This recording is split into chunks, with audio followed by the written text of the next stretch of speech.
सुप्रभात बच्चों, आप सभी का आपकी संस्कृत की कक्षा में स्वागत है। अभी तक की कक्षाओं में आपने अपने पाठ्य पुस्तक रुचिरा के प्रथम 3 पाठों का अध्ययन किया है तथा उसके अभ्यास कार्य को भी कर लिया है। आज की कक्षा में हम संस्कृत भाषा के वर्णमाला को पढ़ेंगे, इसलिए आपके आज का विषय है वर्ण। वर्ण कहते किसे हैं? मुंह से निकलने वाली वह छोटी से छोटी इकाई जिसके टुकड़े ना किए जा सके उसे वर्ण कहते हैं। बोल रहे हैं वर्ण वो होता है जिसके हम और कोई टुकड़े नहीं किए जा सकते, वो अपने आप में सबसे छोटी इकाई होती है। जैसे कि आपको यहाँ उदाहरण में दिया हुआ है अ, आ, उ, ए, क, घ, ह, च, छ, ज कुछ भी हो सकता है। लेकिन आपको ये ध्यान देना है कि वर्ण कौन होते हैं? आपके जितने भी स्वर हैं और व्यंजन वर्ण हैं। व्यंजन वर्ण कौन होते हैं? जिसमें हलंत लगा हुआ रहता है। आप स्वर और व्यंजन इन शब्दों से परिचित होंगे क्योंकि आपने हिंदी भाषा में भी वर्णमाला का अध्ययन किया है। आज आप संस्कृत भाषा की वर्णमाला का अध्ययन करने जा रहे हैं। संस्कृत भाषा में कहीं कहीं कुछ थोड़ा बहुत अंतर है जो आप आज की कक्षा में देखोगे, आपको समझ में आ जाएगा। फिर से एक बार, वर्ण वह छोटी से छोटी इकाई होती है जिसके टुकड़े नहीं किए जा सके। बच्चों, यहाँ पे कुछ बच्चों का कन्फ्यूजन होगा, उनको मैं दूर कर देती हूँ, थोड़ा यहाँ ध्यान दीजिएगा। बच्चे, जैसे ये क हम लिखते हैं, यह वर्ण नहीं, ये वर्ण नहीं है, ठीक है? क्यों? ये 2 वर्णों का योग है, क प्लस अ। ये जो क है ये इन 2 वर्णों का मेल है, क व्यंजन वर्ण का और अ स्वर वर्ण का।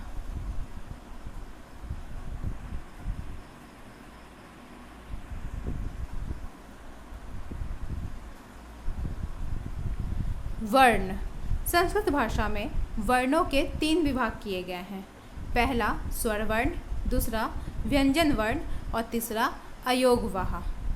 जहाँ पे स्वर्ण वर्ण 13, व्यंजन वर्ण 33 और अयोगवाह 4 है। यानी कि वर्ण के 3 विभाजन। अब हम एक एक करके एक एक विभाजन को पढ़ेंगे। सबसे पहले हम पढ़ेंगे स्वर वर्ण को। स्वर वर्ण, स्वर कौन होते हैं? ऐसे वर्ण जिनका उच्चारण स्वतंत्र रूप से किया जा सके स्वर कहलाते हैं। संस्कृत भाषा में 13 स्वर होते हैं। बोल रहे हैं ऐसा वर्ण जिसका उच्चारण आप स्वतंत्र रूप से करते हो, जिसको किसी की सहायता की आवश्यकता नहीं होती है, वह स्वर वर्ण कहलाता है। जैसे कि संस्कृत भाषा में 13 स्वर्ण वर्ण है, जैसे आपको नीचे उदाहरण दिया हुआ है, 13 का 13 लिखा हुआ है नीचे। अ, आ, ई, उ, री, ए, ऐ, ओ, औ। यहाँ पे 2 स्वर्ण वर्ण हैं जो आपके लिए नए हैं। एक आपका ये री और आपका ये री, ये दोनों संस्कृत भाषा के स्वर वर्ण हैं। स्वरों को उच्चारण के आधार पर 3 वर्गों में वर्गीकृत किया जाता है। अब जो स्वर है उसका भी वर्गीकरण है, उनके उच्चारण के अनुसार, जैसे हम उनका उच्चारण करते हैं वैसे। ह्रस्व स्वर, दीर्घ स्वर, प्लुत स्वर। ह्रस्व स्वर जैसे नाम से ही स्पष्ट है, ह्रस्व मतलब छोटा, दीर्घ स्वर, दीर्घ मतलब बड़ा, और प्लुत स्वर। अब इसको हम आगे देखेंगे।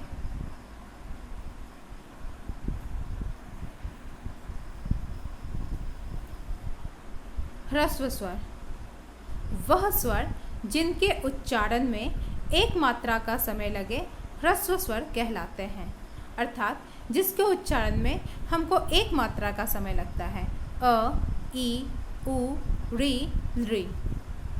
दीर्घ स्वर वह स्वर जिसके उच्चारण में 2 मात्रा का समय लगे दीर्घ स्वर कहलाता है। जैसे आ, ई, उ, री, ए, ऐ, ओ, औ। आप उच्चारण करके देखो, मैं दोनों में अंतर आपको दिखाती हूँ। जब ह्रस्व स्वर बोलते हैं तो हम क्या बोलते हैं? अ। और जब दीर्घ बोलते हैं तो क्या बोलते हैं? आ। तो अ और आ बोलने में आपको ज़्यादा समय लग रहा है, तो वही जब कम समय लगता है, एक मात्रा का समय लगता है, तो उसको ह्रस्व स्वर बोलते हैं। और जब दो मात्रा का समय लगता है तब आपका दीर्घ स्वर होता है। तो इन दोनों को मिला के आपके ह्रस्व स्वर हो गए 5 और दीर्घ स्वर हो गए आपके 8। तो 5 और 8 मिला के हो गए 13। अब हुआ प्लुत स्वर। प्लुत स्वर अलग से कोई स्वर नहीं है बच्चे। वह स्वर जिसके उच्चारण में 3 मात्रा का समय लगे वह प्लुत स्वर कहलाता है। जैसे कि यहाँ पे ओम, हम जैसे ओम बोलते हैं तो यहाँ पे तो ओ है, ओ आपका दीर्घ स्वर है, लेकिन हम ओम बोलते समय ओ को ज़्यादा समय तक खींचते हैं, तब आपको ओम बोलने में 2 मात्रा से ज़्यादा का समय लगता है, 3 मात्रा का समय लग जाता है, 3 या 3 से अधिक मात्रा का समय लगता है, तब वो प्लुत स्वर हो जाता है। जब भी आपको बोलने में ज़्यादा समय लग, जैसे हम किसी को जब पुकारते हैं राम, तो वहाँ पे क्या हो जाएगा? अगर हम बहुत ज़ोर से आवाज़ देकर किन्हीं को पुकार रहे हैं राम, तो वो क्या हो गया आपका? वहाँ पे प्लुत स्वर आ गया। तो अभी हमने जाना कि वर्ण 3 प्रकार के हैं संस्कृत में, स्वर वर्ण, व्यंजन वर्ण और अयोग वहा। जिसमें स्वर वर्ण कितने हैं? हमारे 13 स्वर्ण वर्ण है। स्वर वर्ण है। स्वर वर्ण के भी 3 भाग हैं, ह्रस्व स्वर, दीर्घ स्वर और प्लुत स्वर।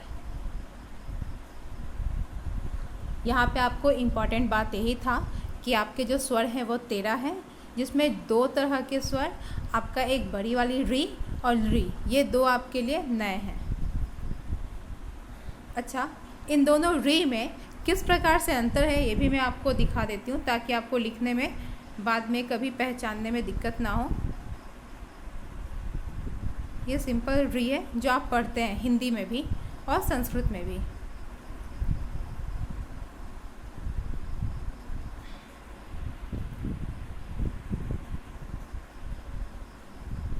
इसी में जब आप यहाँ पे एक और कर देते हैं तब ये आपकी हो जाती है री। ये अधिकतर वेद में, संस्कृत में के वेद में इसका प्रयोग मिलता है, आम संस्कृत में इसका प्रयोग कम ही मिलता है।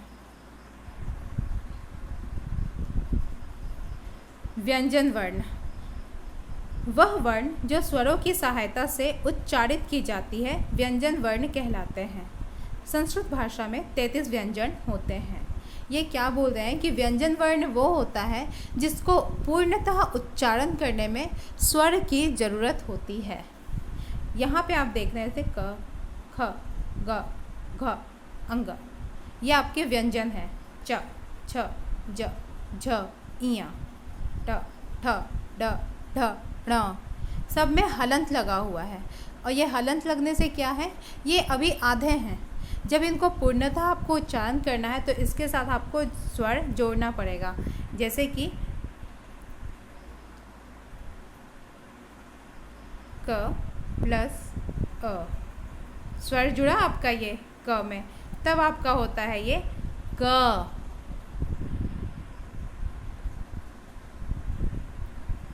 इसी प्रकार क प्लस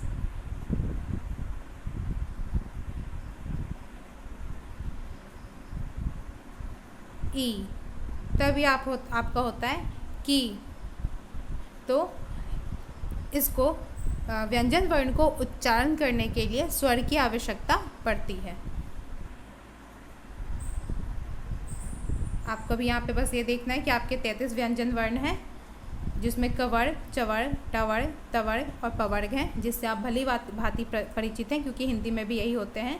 उसके अलावा य, र, ल, व, तालव्य श, मूर्धन्य श, दंती स और ह।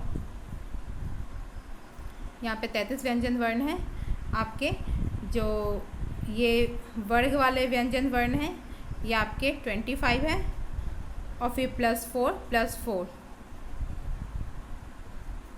ये सब मिला के आपके हो जाते हैं 33।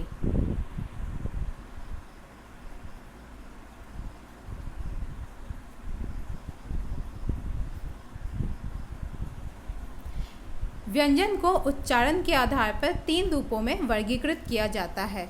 अभी तक तो हमने स्वर का पढ़ा कि उच्चारण के आधार पर स्वर को हम 3 प्रकार से वर्गीकृत कर सकते हैं। वैसे ही हम व्यंजन वर्ण को भी उच्चारण के आधार पर 3 रूपों में वर्गीकृत कर सकते हैं। पहला आपका हो जाएगा स्पर्श व्यंजन, दूसरा हो जाएगा आपका अंतस्थ व्यंजन और तीसरा हो जाएगा ऊष्म व्यंजन। यह संस्कृत भाषा में ये बहुत ही ज़रूरी है, आपके लिए ये नया है। वही व्यंजन है जो आपके 33 व्यंजन है, वही व्यंजन है, लेकिन उस व्यंजन में से कुछ व्यंजन को हम स्पर्श व्यंजन बोलते हैं, कुछ को अंतस्थ बोलते हैं और किसी को ऊष्म बोलते हैं, केवल उनके उच्चारण के कारण। स्पर्श व्यंजन वह व्यंजन जिनके उच्चारण में मुख के अंदर जिह्वा, तालु, मूर्धा, दंत आदि का स्पर्श होता है, स्पर्श व्यंजन कहलाते हैं।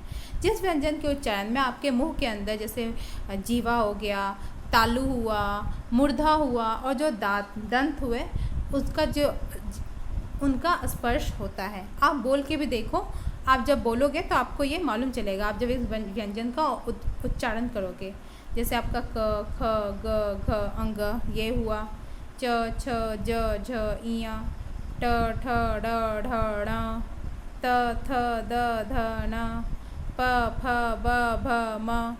आप इसका उच्चारण करो, देखो आपका कहाँ कहाँ ये उच्चारित, कहाँ कहाँ आपके अंदर टच हो रहा है। स्पर्श व्यंजन 25 होते हैं, 5 5 5 5 5 25, 5 × 5 25। यहाँ पे कितने हो गया स्पर्श व्यंजन? 25। दूसरा है आपका अंतस्थ व्यंजन, वह व्यंजन जिनमें स्वरों का आभास होता है अंतस्थ व्यंजन कहलाते हैं। वैसा व्यंजन जिसको बोलने पे लगता है कि हम स्वर बोल रहे हैं या स्वर का आभास होता है, स्वर जिसमें आता है, जैसे य, र, ल, व। जब हम इसका उच्चारण करते हैं तो लगता है कि हम स्वर भी बोल रहे हैं साथ में। ऊष्म व्यंजन वह व्यंजन जिसमें उच्चारण के साथ ऊष्मा निकलती है, ऊष्म व्यंजन कहलाते हैं। जैसे कि श, श, स, ह। आप देखिए आपका ऊष्मा निकलेगा, ऊष्मा मतलब हवा, हवा निकलता है तो उसको कहते हैं ऊष्म व्यंजन। तो ये बिल्कुल सिंपल था। कैसे, ये हम आगे एक चार्ट के माध्यम से देखेंगे। आप देखोगे कितना सिंपल है, कुछ आपको याद नहीं करना है, आपको सब कुछ याद है, बस उसके नाम को याद करना है। व्यंजन कितने हैं आपके?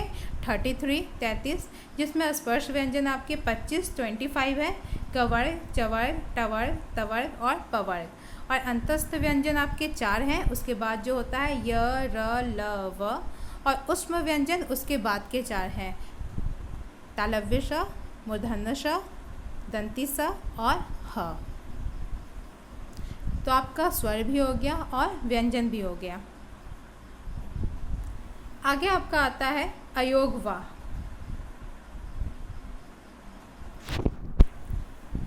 अयोगवा वह वर्ण जो स्वर तथा व्यंजन के साथ प्रयुक्त होते हैं, अयोगवाह कहलाते हैं। अयोगवाह वह वर्ण है जो स्वर या व्यंजन के साथ ही प्रयुक्त होते हैं। यह 4 प्रकार के होते हैं, अनुस्वार, विसर्ग, उपध्मानीय, जिह्वामूलीय। जिसमें बच्चे आप अनुस्वार और विसर्ग को जानते हैं, जो हम हिंदी में जिसको अंग और अह कहते हैं। अनुस्वार इसका ये आपका और विसर्ग ये, आप इन दोनों को जानते हैं, ठीक है। उपध्मानीय और जिह्वामूलीय ये आपके लिए नए हैं, ये संस्कृत के हैं और इनका प्रयोग आप आगे पढ़ोगे। अभी बस आपको हल्का सा जानना है, इनके बारे में डिटेल नहीं जानना है। अनुस्वार नाक से उच्चारित होने वाले वर्ण अनुस्वार कहलाते हैं। इनका चिन्ह देख रहे ऊपर बिंदी, ये होता है। जैसे पंखा, इसके ऊपर जो अनुस्वार हुआ आपका, गंगा, इसके ऊपर जो आपका अनुस्वार हुआ, ठीक है। ये विसर्ग वह स्वर वर्ण के बाद लगता है, यह स्वर वर्ण के बाद लगता है, स्वर वर्ण के बाद लगता है, इसका चिन्ह होता है विसर्ग। जैसे कि बालकः, रामः, यहाँ पे स्वर वर्ण के बाद है, ये भी मैं आपको स्पष्ट कर देती हूँ कैसे। जैसे कि रामः, इसका मतलब क्या है? म का मतलब क्या हुआ? म प्लस अ, यहाँ पे आपका लगा विसर्ग। इसके बाद है आपका उपध्मानीय और जिह्वामूलीय।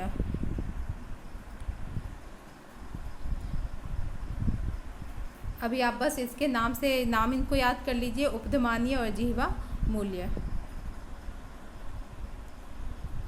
उच्चारण स्थानानी। अब यहाँ पे आपका जो भी वर्ण है उसके उच्चारण स्थान है। ये जो मैंने आपको टेबल दिया है, इस टेबल को आप आराम से पढ़िए और देखिए। उसके बाद इसको धीरे धीरे इसके उच्चारण स्थान को धीरे धीरे रोज पढ़िएगा तो आपको याद हो जाएगा। जैसे कि आपका स्वर अ आ और जो कवर्ग है क ख ग घ अंग और ह, उष्म वर्ण जो आपका ह है, ये आपका कंठ से, इसका उच्चारण स्थान क्या है? कंठ। ये कंठ से बोला जाता है। आप बोल के देखिए, अ आ क ख ग घ अंग ह। दूसरा है ई च छ ज झ इया य श। ये तालु से बोला जाता है, मतलब यहाँ पे तालु आपका स्पर्श करता है। मूर्धा री ट ठ ड ढ ण र श। यह आपका मूर्धा, इसका उच्चारण स्थान क्या है? मूर्धा, इसलिए इसको मूर्धन्य बोलते हैं। जो तालु जिसका उच्चारण स्थान है उसको तालव्य बोलते हैं। जिसका कंठ उच्चारण स्थान है उसको कंठे बोलते हैं। अब जैसे दंत, री त थ द ध न ल स, ये क्या है? दंत है। ये दंत से उच्चारण स्थान है, इनका दंत से होता है उच्चारण स्थान। ओष्ठ मतलब होठ से, उ प फ ब भ म, ये क्या है? इनका उच्चारण स्थान ओष्ठ्य। नहीं, उच्चारण स्थान इनका ओष्ठ है और इनको कहते हैं ओष्ठ्य। नासिका, नाक से, ञ अंग ञ न म। नासिक्य, इसका संज्ञा है नासिक्य, इसको बोलते हैं नासिक्य। कंठ और तालु मतलब कंठ और तालु दोनों से, ए आई, इसको कहते हैं कंठ तालव्य। कंठोष्ठ मतलब कंठ और होठ मिला के, औ, इसको कहते हैं कंठोष्ठ। दंतोष्ठ मतलब दांत और होठ मिला के, व, इसको कहते हैं दंतोष्ठ्य। ये इनका संज्ञा है। अच्छा, जिह्वा मूल्य वाला जो है, जिह्वा मूल और जिह्वा मूल्य, उसको आप छोड़ दो, अभी आप उसको मत पढ़ो। आप में जितना मैंने अभी तक बताया आपको दंतोष्ठ तक, वहाँ तक आप इसको अच्छे से लिखो, पढ़ो और उसको याद करने की कोशिश करो। धन्यवाद।